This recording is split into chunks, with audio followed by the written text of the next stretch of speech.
Everyone, स्वागत है आप सबका learning with Gautam YouTube channel में। तो आज के इस वीडियो में हम करने वाले हैं क्लास 12 ज्योग्राफी के मोस्ट वीवी ऑब्जेक्टिव क्वेश्चन आंसर को, जो कि आपके आने वाले बोर्ड एग्जाम के लिए काफ़ी ज़्यादा इंपॉर्टेंट प्रश्न रहने वाला है। तो आप लोग वीडियो को अच्छे से ध्यानपूर्वक और लास्ट तक देखिएगा। तो चलिए शुरू कर लेते हैं फर्स्ट क्वेश्चन से। और पहला क्वेश्चन हमारा, निम्नलिखित केंद्र शासित प्रदेशों में से किसकी साक्षरता दर जो है वो उच्चतम है। देखिए, 4 केंद्र शासित प्रदेश का नाम लिखा हुआ है। अभी चारों केंद्र शासित प्रदेश में से ना किस केंद्र शासित प्रदेश में सबसे साक्षर लोग हैं। साक्षर मतलब सबसे ज़्यादा पढ़े लिखे लोगों की संख्या है। तो लक्षद्वीप में जो है सबसे ज़्यादा पढ़े लिखे लोगों की संख्या है। ऑप्शन नंबर डी हो जाएगा। केंद्र शासित जो प्रदेश है लक्षद्वीप, उसमें सबसे ज़्यादा साक्षरता दर है। ऑप्शन नंबर डी हो जाएगा।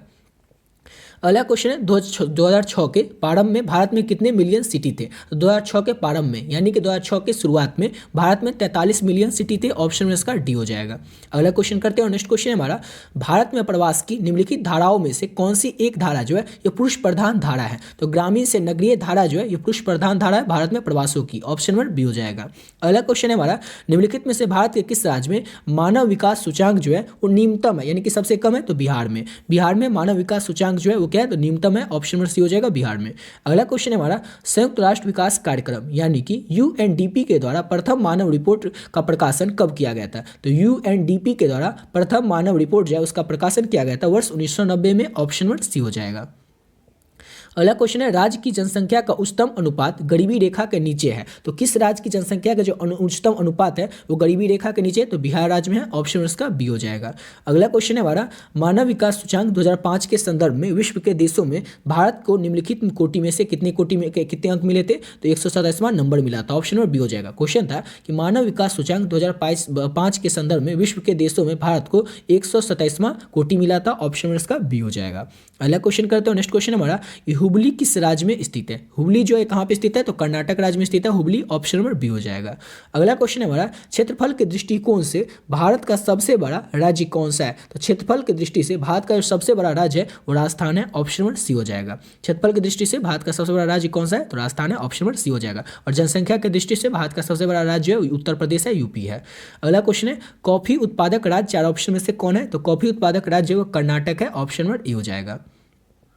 अगला क्वेश्चन है, खरीफ फसल की कृषि ऋतु क्या होती है, यानी कि कब से कब तक होती है खरीफ फसल की ऋतु। तो ये आप लोगों को कई वीडियो में बता चुके हैं और फिर बता देते हैं। ये खरीफ फसल जो है इसको बोया जाता है मई जून के महीने में और काटा जाता है सितंबर से अक्टूबर के महीने में। और रबी फसल जो होता है वो बोया जाता है अक्टूबर नवंबर के महीने में, उसको काटा जाता है मार्च अप्रैल के महीने में। एक चीज़ आप लोग बस याद रखिएगा, पूरा याद हो जाएगा। क्या याद रखना है, गेहूँ जो हो जाता है ना वो रबी फसल हो जाता है। अब आप इससे सब कुछ याद रख ले। क्यों, क्योंकि सबको पता होगा, हर एक बच्चे को पता होगा गेहूँ जो होता है वो अक्टूबर महीने नवंबर महीने में बोया जाता है और वो काटा जाता है कब, तो मार्च अप्रैल में काटा जाता है। अब इससे क्या आप लोग याद रख सकते हैं, गेहूं जो है क्या है, तो ये रबी फसल है और खरीफ फसल धान है या चावल है। इस तरह से अगर आप लोग याद रखिएगा ना तो कोई भी क्वेश्चन एग्जांपल में देगा, जैसे आपसे पूछा जाएगा कि तिलहन क्या होता है, या फिर पूछा जाए कि सरसों जो होता है ये खरीफ फसल होता है रबी फसल होता है। तो आपको पता होगा कि सरसों को कब बोया जाता है, तो अक्टूबर नवंबर के महीने में बोया जाता है, इसलिए क्या हो जाएगा, रबी फसल होगा। तो याद रखिएगा रबी फसल और खरीफ फसल को, क्योंकि इससे रिलेटेड हर एक साल 3-4 क्वेश्चन पूछे जाते हैं। एग्जाम्पल दे के पूछा जाएगा, गेहूं खरीफ फसल है रबी फसल, मक्का खरीफ फसल है रबी फसल, इस तरह से पूछा जाएगा। तो सबको आप लोग अच्छे से याद रखिएगा।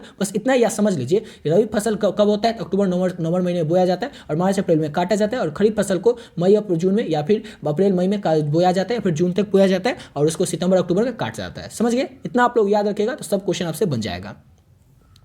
अगला क्वेश्चन है, भारत में गेहूं उत्पादन में अग्रणी राज्य कौन सा है, यानी कि भारत में गेहूं के उत्पादन करने में अग्रणी यानी कि सबसे आगे कौन सा राज्य है। तो उत्तर प्रदेश जो है भारत में गेहूं के उत्पादन में सबसे अग्रणी राज्य है। ऑप्शन में डी हो जाएगा। अगला क्वेश्चन है, सरदार सरोवर परियोजना किस नदी पर है। सरदार सरोवर परियोजना जो है ये नर्मदा नदी पर स्थित है। ऑप्शन में इसका ए हो जाएगा। अगला क्वेश्चन है हमारा, देश की सकल आय में कृषि का योगदान कितना होता है। तो देश की सकल आय में कृषि का जो योगदान होता है ये 25% होता है। ऑप्शन में सी हो जाएगा। अगला क्वेश्चन है, हरित क्रांति संबंधित है। तो हरित क्रांति जो है किससे संबंधित है, तो खाद्यान्न उत्पादन से संबंधित है हरित क्रांति। ऑप्शन में इसका ए हो जाएगा। अगला क्वेश्चन करते हैं और नेक्स्ट क्वेश्चन हमारा, ऑपरेशन फ्लड संबंधित है। तो ऑपरेशन फ्लड जो है किससे संबंधित है, तो दूध से संबंधित है। ऑपरेशन फ्लड ऑप्शन में डी हो जाएगा। नेक्स्ट क्वेश्चन है, इंदिरा गांधी नहर में किस नदी से पानी प्रवाहित होता है। इंदिरा गांधी नहर जो है इसमें व्यास नदी से जो पानी होता है वो प्रवाहित होता है, बहता है। ऑप्शन में डी हो जाएगा। अगला क्वेश्चन है, बांस ड्रिप सिंचाई प्रणाली प्रसिद्ध है। तो बांस ड्रिप सिंचाई प्रणाली जो है कहाँ पर प्रसिद्ध है, कहाँ पर फेमस है, तो मेघालय में फेमस है बांस ड्रिप सिंचाई प्रणाली। ऑप्शन नंबर सी हो जाएगा। अगला क्वेश्चन है हमारा, 11वीं पंचवर्षीय योजना की अवधि क्या थी। 11वीं पंचवर्षीय योजना जो था उसका अवधि क्या था, तो 2007 से लेकर के 2012 तक 11वीं पंचवर्षीय योजना का अवधि था। ऑप्शन नंबर बी हो जाएगा।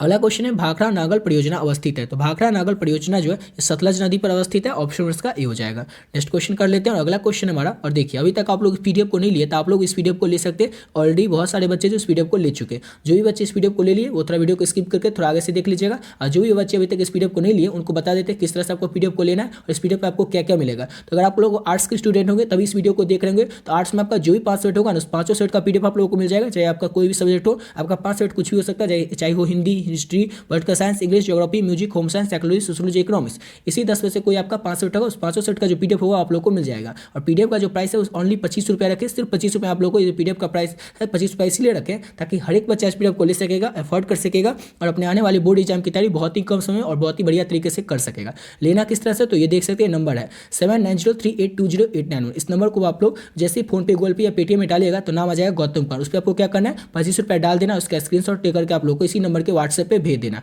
और जो भी आपका 5 सेट होगा आप लोग 500 रुपये बता दीजिए और 500 सेट का जो पीडीएफ होगा वो आप लोग को मिल जाएगा। ठीक है, तो इस तरह से आपको पीडीएफ लेना और पीडीएफ में रहेगा किस तरह से क्वेश्चन। तो ये देखिए जैसे अगर ज्योग्राफी आप लोग देखते हैं, ज्योग्राफी आप लोगों को पता होगा 2 भागों में बटा हुआ है। तो दोनों भाग के ज्योग्राफी में जितने चैप्टर है तो 2 भाग में जो ज्योग्राफी बटा हुआ है और दोनों भाग के जो भी इंपॉर्टेंट चैप्टर क्वेश्चन है हर एक चैप्टर के वो सभी क्वेश्चन ऑब्जेक्टिव या सब्जेक्टिव सभी इस पीडीएफ में ऐड किए गए। ज्योग्राफी का टोटल 500 ऑब्जेक्टिव क्वेश्चन मिलेगा। इस सब प्रश्नों को अगर आप लोग कर लेते हैं आपके आने वाले बोर्ड एग्जाम में जो भी प्रश्न आएंगे उसका 99% क्वेश्चन जो होगा आप लोगों को इसी पीडीएफ से देखने को मिल जाएगा, क्योंकि इस पीडीएफ में हर एक इंपॉर्टेंट क्वेश्चन को चैप्टर वाइज ऐड कर दिए और साथ ही साथ लघु उत्तरीय और दीर्घ उत्तरीय प्रश्न को भी ऐड कर दिए चैप्टर वाइज। अगर आप लोग इस सबको पढ़ लेते हैं तो आपके आने वाले बोर्ड एग्जाम में एक भी प्रश्न आपसे छूटने वाला नहीं है। ठीक है, तो आप लोग इस पीडीएफ को ले सकते हैं। ऑलरेडी बहुत सारे बच्चे जो इस पीडीएफ को ले लिए हैं। तो बढ़ते अपने अगले क्वेश्चन की ओर।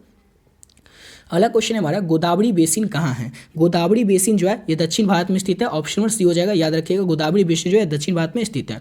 अगला क्वेश्चन है निम्नलिखित राज्यों में से किस में प्रमुख तेल क्षेत्र स्थित है। कि निम्नलिखित जो राज्य 4 राज्य का नाम है इसमें से किस राज्य में प्रमुख तेल क्षेत्र जो है वो स्थित है। तो असम राज्य में प्रमुख तेल क्षेत्र जो है स्थित है, ऑप्शन नंबर बी हो जाएगा असम।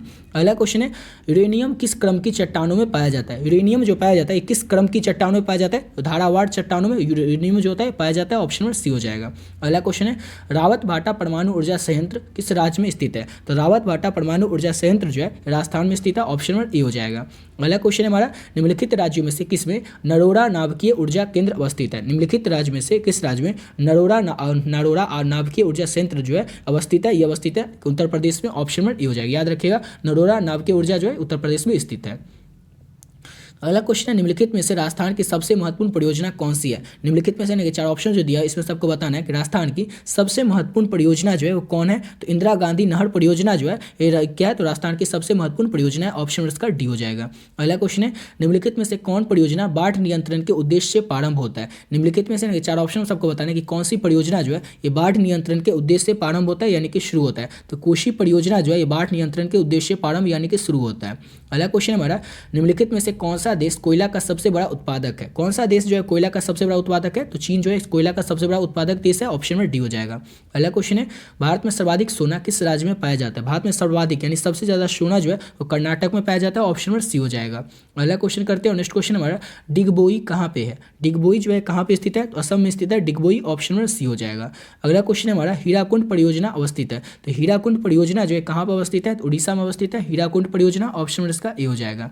अगला क्वेश्चन कर लेते हैं और नेक्स्ट क्वेश्चन हमारा भिलाई स्टील संयंत्र कोयला प्राप्त करता है। तो भिलाई स्टील संयंत्र जो है यह किससे कोयला प्राप्त करता है, तो कोरबा से ये कोयला प्राप्त करता है भिलाई स्टील संयंत्र, ऑप्शन में डी हो जाएगा। अगला क्वेश्चन है भारत में सबसे अधिक चीनी उत्पादन किस राज्य में होता है। भारत में जो सबसे अधिक चीनी उत्पादन होता है वो उत्तर प्रदेश राज्य में होता है, ऑप्शन में इसका ए हो जाएगा।